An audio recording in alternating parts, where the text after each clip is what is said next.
আল্লাহ নিজের হাতে রমজান সাজাইছেন। আল্লাহ বলে, বান্দা শোনো আমি রমজানকে কেমনে সাজাইলাম। 1, পুরা মাস রোজা। 2, প্রতিদিন ইফতার। 3, প্রতিদিন সাহারি। 4, প্রতিদিন 20 রাকাত তারাবি। 5, শেষ দশকে এতেকাফ। 6, শেষ দশকের বেজর রাত্রিতে শবে কদর। এরপরে 7, একটা নফল একটা ফরজের সমান। 8, একটা ফরজ 70টা ফরজের সমান। 9, প্রথম দশক রহমত।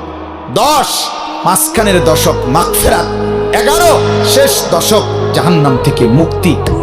আল্লাহ বলেন, জান্নাতের দরজা খুলে দিলাম, জাহান্নামের দরজা বন্ধ করে দিলাম, সমস্ত শয়তানগুলোকে শেকলে বন্দী করে দিলাম, চারিদিক দিয়া গোলাইয়া সব গুছাইয়া বান্দা রাস্তা কেবল একটাই খোলা, দরজা কেবল একটাই খোলা। পুরা রমজান রাতে আসো, দিনে আসো, দুপুরে আসো, শুধু আমার গোলামি করবা, গুনাহ ছেড়ে দিবা, আর একটা দরজা দিয়েই সবাই ঢুকবা। শুধুই জান্নাত, শুধুই জান্নাত, শুধুই জান্নাত, শুধুই জান্নাত।